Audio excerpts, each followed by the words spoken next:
Hi Pilates friends, how you doing today? We're continuing on with our pelvic floor journey, discovering pelvic floor muscles and how to engage them in your Pilates class. So have a little squishy ball handy. If you don't, you can use a towel or a pillow. Come onto all fours and you can put that ball between your inner thighs. And again, we use that because those inner thighs help to fire the transverse abs and the pelvic floor muscles. So we start our breathing here. Inhale to expand the ribs, not only to the front body, but to the side body and the back body. As you exhale, draw the rib cage in and down, draw the navel up against gravity, and then start to contract the pelvic floor muscles and squeeze that ball. So think those are the muscles you use to stop the flow of urine. So put the squeeze on them on a scale of 1 to 10.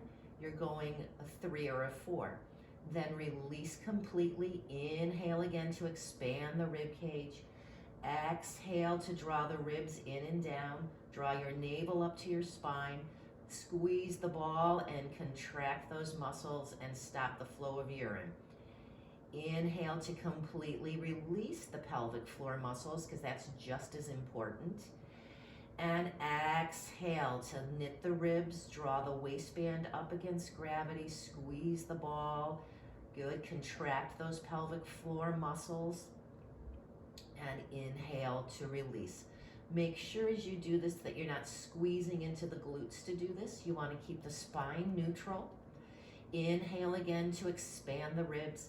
Exhale to draw the ribs in and down. I'm drawing my navel to my spine, squeezing the ball a little and engaging those muscles.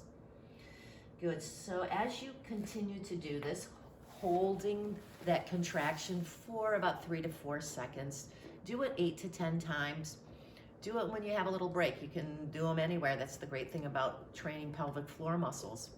They're internal, so only you know you're doing them. So have fun with it, play with it, let me know what you think.